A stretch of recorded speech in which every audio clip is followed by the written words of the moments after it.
യേശുവിൻ്റെ പീഡാനുഭവ രംഗങ്ങൾ.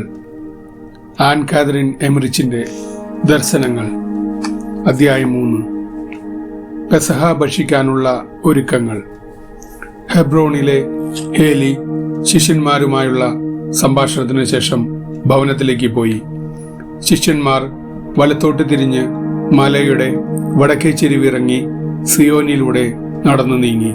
അവിടെ ഒരു പാലം കടന്ന് മുൾച്ചെടികൾ നിറഞ്ഞ പാതയിലൂടെ ദേവാലയത്തിനും അതിന് തെക്കുവശത്തുള്ള ഭവനനിരകൾക്കും മുമ്പിലുള്ള മലയിടുക്കിന്റെ മറുകരയിലെത്തി.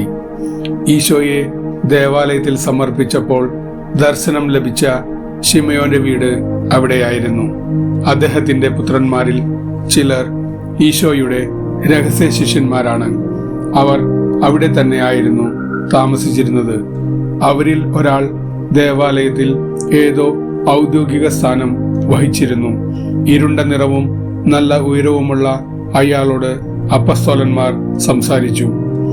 ഈശോ ഓശാന ഞായറാഴ്ച ജെറുസലേമിലേക്ക് വന്ന ഓഫേൽ നഗരഭാഗത്തുകൂടി അവർ അയാളോടൊപ്പം ദേവാലയത്തിന്റെ കിഴക്കു ഭാഗത്തേക്ക് നീങ്ങി.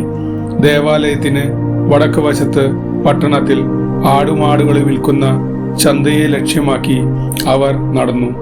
ചന്തസ്ഥലത്തിന് തെക്ക് വശത്ത് അഴകുള്ള കുഞ്ഞാടുകൾ തുള്ളിക്കളിക്കുന്ന ചെറിയ വളപ്പുകൾ ഞാൻ കണ്ടു.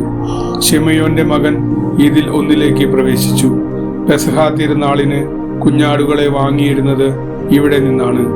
അയാളെ പരിചയമുള്ള മട്ടിൽ ആടുകൾ ചുറ്റും തുള്ളിക്കളിച്ചു. അതിൽ 4 തിരഞ്ഞെടുത്ത് അവൻ അത്താഴമുറിയിലേക്ക് കൊണ്ടുവന്നു. കൂട്ടുശാലയിൽ പെസഹ കുഞ്ഞാടിനെ അയാൾ പാകപ്പെടുത്തിക്കൊണ്ടിരിക്കുന്നത് ഞാൻ കണ്ടു. പത്രോസും യോഹന്നാനും പട്ടണത്തിന്റെ വിവിധ ഭാഗങ്ങളിൽ വെച്ച് വിരുന്നിനു വേണ്ട സാധനങ്ങൾ ഏർപ്പാട് ചെയ്തു. കാൽവരി മലയുടെ വടക്കു ഭാഗത്തുള്ള ഒരു വീടിന്റെ വാതിലിനടുത്ത് അവർ നിൽക്കുന്നത് ഞാൻ കണ്ടു. യേശുവിന്റെ ശിഷ്യന്മാർ അധിക സമയവും ചെലവഴിച്ചിരുന്ന ഈ വീട് സെറാഫിയ എന്ന സ്ത്രീയുടേതായിരുന്നു. പിന്നീട് ഇവൾ വെറോനിക്ക എന്ന് വിളിക്കപ്പെട്ടു. അവിടെ നിന്ന് പത്രോസും യോഹന്നാനും ഏതാനും ശിഷ്യന്മാരെ പലവിധ കാര്യങ്ങൾ ചുമതലപ്പെടുത്തി കൂട്ടുശാലയിലേക്ക് അയച്ചു. പത്രോസും യോഹന്നാനും സെറാഫിയയുടെ ഭവനത്തിൽ പ്രവേശിച്ചു. അവിടെ ക്രമീകരണങ്ങൾ പലതും ചെയ്യാനുണ്ടായിരുന്നു. ഉപദേശക സമിതിയിലെ ഒരു അംഗമായ അവളുടെ ഭർത്താവ് കച്ചവട സംബന്ധമായ കാര്യങ്ങൾക്ക് വേണ്ടി പലപ്പോഴും പോയിരുന്നു. സെറാഫിയയ്ക്ക് പരിശുദ്ധ കന്യകയോളം പ്രായമുണ്ടായിരുന്നു. ദീർഘകാലമായി തിരുകുടുംബവുമായി ബന്ധവുമുണ്ടായിരുന്നു. ബാലനായ യേശു തിരുനാൾ കഴിഞ്ഞ് 3 ദിവസം ദേവാലയത്തിൽ തങ്ങിയപ്പോൾ അവന് ഭക്ഷണം കൊടുത്തിരുന്നത് ഈ സെറാഫിയായിരുന്നു.